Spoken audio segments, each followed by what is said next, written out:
ആഗോള രാഷ്ട്രീയ ഭൂപടത്തിൽ പശ്ചിമേഷ്യ വീണ്ടും ഒരു അഗ്നിപർവ്വതമായി മാറിയിരിക്കുകയാണ്. അമേരിക്കൻ സാമ്രാജ്യത്വത്തിന്റെ അധിനിവേശ മോഹങ്ങളും ഇറാന്റെ വിട്ടുവീഴ്ചയില്ലാത്ത പ്രതിരോധവും തമ്മിലുള്ള പോരാട്ടം ഒരു വൻ യുദ്ധത്തിന്റെ വക്കിലെത്തി നിൽക്കുന്നു. വെനസ്വേലൻ പ്രസിഡന്റിനെ തട്ടിക്കൊണ്ടുപോകുന്ന ഗുണ്ട രാഷ്ട്രീയത്തിൽ നിന്ന് ഇറാനിലെ ആഭ്യന്തര സംഘർഷങ്ങളിലേക്ക് അമേരിക്കയുടെ കൈകൾ നീളുമ്പോൾ ലോകക്രമം തന്നെ തകിടം മറിയുകയാണ്. സ്വതന്ത്ര പരമാധികാര രാജ്യങ്ങളിലെ ഭരണകൂടങ്ങളെ അട്ടിമറിക്കുക എന്നത് അമേരിക്കയുടെ ദശാബ്ദങ്ങളായുള്ള ശീലമാണ്. ലാറ്റിൻ അമേരിക്കൻ രാജ്യമായ വെനസ്വേലയിൽ നിക്കോളാസ് മഡുറോയെ തട്ടിക്കൊണ്ടുപോയ നടപടി അന്താരാഷ്ട്ര നിയമങ്ങളുടെ നഗ്നമായ ലംഘനമാണ്. ഇതിന് പിന്നാലെയാണ് ഇറാനെ ലക്ഷ്യം വെച്ചുള്ള നീക്കങ്ങൾ. ഇറാനിൽ ഇപ്പോൾ നടക്കുന്ന ആഭ്യന്തര പ്രക്ഷോഭങ്ങൾക്ക് പിന്നിൽ അമേരിക്കൻ ചാരസംഘടനയുടെ കൃത്യമായ അജണ്ടയുണ്ട്. സാമ്പത്തിക ഉപരോധങ്ങളിലൂടെ ഇറാനെ വരിഞ്ഞു മുറുക്കിയ ശേഷം ജനങ്ങളുടെ അതൃപ്തിയെ മുതലെടുത്ത് ആഭ്യന്തര യുദ്ധത്തിലേക്ക് രാജ്യത്തെ തള്ളിവിടാനാണ് അമേരിക്കയും ഇസ്രയേലും ശ്രമിക്കുന്നത്. എന്നാൽ ഈ നീക്കങ്ങളെ തിരിച്ചറിയാൻ ഇറാൻ ഭരണകൂടം വിട്ടുവീഴ്ചയില്ലാത്ത നടപടികളുമായി മുന്നോട്ട് പോവുകയാണ്. പശ്ചിമേഷ്യയിലെ ഏറ്റവും ശക്തമായ സൈനിക ശക്തിയാണ് ഇറാൻ. കേവലം ഒരു രാജ്യം എന്നതിലുപരി അത്യാധുനിക മിസൈൽ സാങ്കേതിക വിദ്യയും കരുത്തുറ്റ സൈനിക വ്യൂഹങ്ങളുമുള്ള ഒരു ശക്തിയാണ്. അമേരിക്കയുടെ ഏത് പ്രതിരോധ സംവിധാനത്തെയും തകർക്കാൻ ശേഷിയുള്ള ഹൈപ്പർസോണിക് മിസൈലുകൾ ഇറാന്റെ പക്കലുണ്ട്. ലോകത്തെ എണ്ണ വ്യാപാരത്തിന്റെ സിരയായ ഹോർമുസ് കടലിടുക്കിന്റെ നിയന്ത്രണം ഇറാന്റെ കൈകളിലാണ്. യുദ്ധമുണ്ടായാൽ ഈ കടലിടുക്ക് അടയ്ക്കുമെന്ന് ഇറാൻ ഭീഷണിപ്പെടുത്തിയിട്ടുണ്ട്. അങ്ങനെ സംഭവിച്ചാൽ ആഗോള സാമ്പത്തിക രംഗം നിമിഷ നേരം കൊണ്ട് തകരും. ഇറാന്റെ കരുത്തുറ്റ സൈനിക വിഭാഗമായ റെവല്യൂഷണറി ഗാർഡ്സ് അമേരിക്കൻ താവളങ്ങളെ ലക്ഷ്യം വെച്ച് സദാ സജ്ജമാണ്. പശ്ചിമേഷ്യയിൽ 40,000-ത്തിലധികം അമേരിക്കൻ സൈനികരും നിരവധി യുദ്ധ കപ്പലുകളുമുണ്ട്.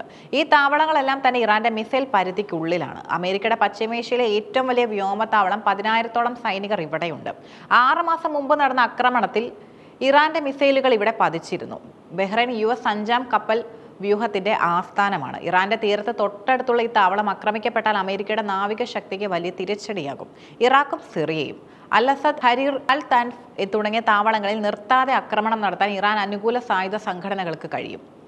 അമേരിക്ക ഭയക്കുന്ന പ്രധാന ഘടകം ഇറാന്റെ സഖ്യകക്ഷികളെയാണ്. റഷ്യൻ പ്രസിഡന്റ് വ്ളാഡിമിർ പുടിനും ഉത്തര കൊറിയൻ ഭരണാധികാരി കിം ജോങ് ഉന്നും ഇറാന്റെ അടുത്ത സുഹൃത്തുക്കളാണ്.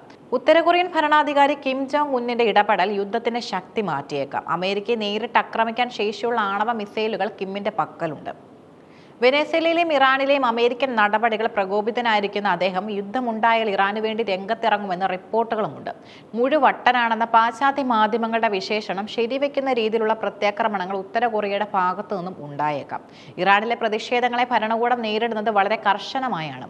സാമ്പത്തിക പ്രതിസന്ധിക്കെതിരെ പ്രതിഷേധിക്കാനുള്ള പൗരന്മാരുടെ അവകാശത്തെ ഇറാൻ അംഗീകരിക്കുന്നുണ്ടെങ്കിലും പ്രതിഷേധത്തിനിടയിൽ കയറി കുഴപ്പമുണ്ടാക്കുന്ന വിദേശ ചാരന്മാരെ വെച്ചുപൊറുപ്പിക്കില്ലെന്നാണ് ഇറാന്റെ നിലപാട്. ഇതിനകം തന്നെ ഇത്തരത്തിലുള്ള 1000-ത്തിലധികം കലാപകാരികളെ ഇറാൻ സൈന്യം വധിച്ചിട്ടുണ്ട്.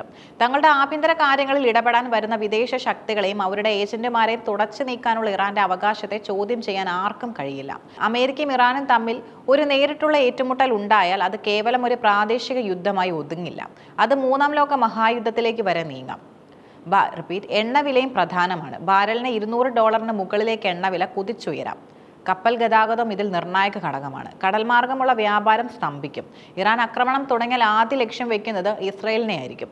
ഐക്യരാഷ്ട്രസഭയും അന്താരാഷ്ട്ര നിയമങ്ങളും വെറും നോക്കുകുത്തികളായി മാറിയ കാലഘട്ടത്തിൽ കരുത്തൻ ജയിക്കുമെന്ന നീതിയാണ് നടപ്പിലാക്കുന്നത്. അമേരിക്കയുടെ അഹങ്കാരത്തിന് ഇറാൻ നൽകുന്ന മറുപടി പശ്ചിമേഷ്യയുടെ ചരിത്രം തിരുത്തിക്കുറിക്കും. ഇറാഖിലെ തകർത്തതുപോലെ ഇറാനെയും തകർക്കാമെന്ന് അമേരിക്ക കരുതുന്നുണ്ടെങ്കിൽ അത് അവരുടെ ചരിത്രത്തിലെ ഏറ്റവും വലിയ മണ്ടത്തരമായിരിക്കും. 6 മാസം മുമ്പ് കൈപൊള്ളിയ അനുഭവം അമേരിക്കയ്ക്ക് മുന്നിലുണ്ട്. ഇനിയും പ്രകോപനങ്ങൾ തുടർന്നാൽ വൈറ്റ് ഹൗസിന് നേരെ വരെ മിസൈലുകൾ എത്തിയേക്കാവുന്ന ഒരു സാഹചര്യത്തിലേക്കാണ് കാര്യങ്ങൾ നീങ്ങുന്നത്. ലോകം ശ്വാസമടക്കി പിടിച്ചു കാത്തിരിക്കുകയാണ്. അമേരിക്കൻ സാമ്രാജ്യത്തിന്റെ അന്ത്യം പശ്ചിമേഷ്യയിലെ മണലാരണ്യങ്ങളിലായിരിക്കുമോ അതോ ഇറാൻ എന്ന കരുത്തുറ്റ രാജ്യം വീണ്ടും പിടിച്ചു നിൽക്കുമോ എന്ന് കാലം തെളിയിക്കും. പശ്ചിമേഷ്യയിലെ അമേരിക്കൻ സഖ്യകക്ഷികളായ സൗദി അറേബ്യയും UAEയും ഇറാൻ അമേരിക്ക സംഘർഷത്തിൽ അതീവ ജാഗ്രതയോടെയും തന്ത്രപരവുമായാണ് നിലകൊള്ളുന്നത്. മുൻകാലങ്ങളിൽ ഇറാനെതിരെ കടുത്ത നിലപാട് സ്വീകരിച്ചിരിക്കുന്ന ഈ രാജ്യങ്ങൾ ഇപ്പോൾ മേഖലയിൽ ഒരു യുദ്ധം ഒഴിവാക്കാനാണ് മുൻഗണന നൽകുന്നത്. സൗദി അറേബ്യയെ സംബന്ധിച്ചിടത്തോളം ഇറാന്റെ മിസൈൽ പ്രഹരശേഷി വലിയ ഭീഷണിയാണ്. യമനിലെ ഹൂതികൾ വഴി സൗദിയിലെ എണ്ണ ശുദ്ധീകരണ ശാലകൾക്ക് നേരെ മുൻപുണ്ടായ ആക്രമണങ്ങൾ ഇറാന്റെ ശേഷിയെക്കുറിച്ച് അവർക്ക് വ്യക്തമായ സൂചന നൽകിയിട്ടുമുണ്ട്. അമേരിക്കയുടെ ഏറ്റവും അടുത്ത സുഹൃത്താണെങ്കിലും ഒരു നേരിട്ടുള്ള യുദ്ധം സൗദിയുടെ സാമ്പത്തിക നട്ടെല്ലായ എണ്ണ വ്യവസായത്തെ തകർക്കും. അതിനാൽ നയതന്ത്ര ചർച്ചകളിലൂടെ പ്രശ്നങ്ങൾ പരിഹരിക്കാനാണ് സൗദി കിരീടാവകാശി മുഹമ്മദ് ബിൻ സൽമാൻ ഇപ്പോൾ ശ്രമിക്കുന്നത്. ഇറാനുമായുള്ള ബന്ധം മെച്ചപ്പെടുത്താനുള്ള ശ്രമങ്ങളും ഇതിന്റെ ഭാഗമാണ്. UAE സംബന്ധിച്ച സ്ഥിതി കൂടുതൽ സങ്കീർണമാണ്. ലോകത്തിന്റെ വ്യാപാര വിനോദസഞ്ചാര കേന്ദ്രമായ ദുബായ് പോലുള്ള നഗരങ്ങളിൽ യുദ്ധമുണ്ടായാൽ തകരും. അമേരിക്കയുടെ അൽ ദഫ്ര വ്യോമതാവളം UAE-യിലാണ് സ്ഥിതി ചെയ്യുന്നതും. ഇത് ഇറാന്റെ പ്രധാന ലക്ഷ്യങ്ങളിൽ ഒന്നാണ്.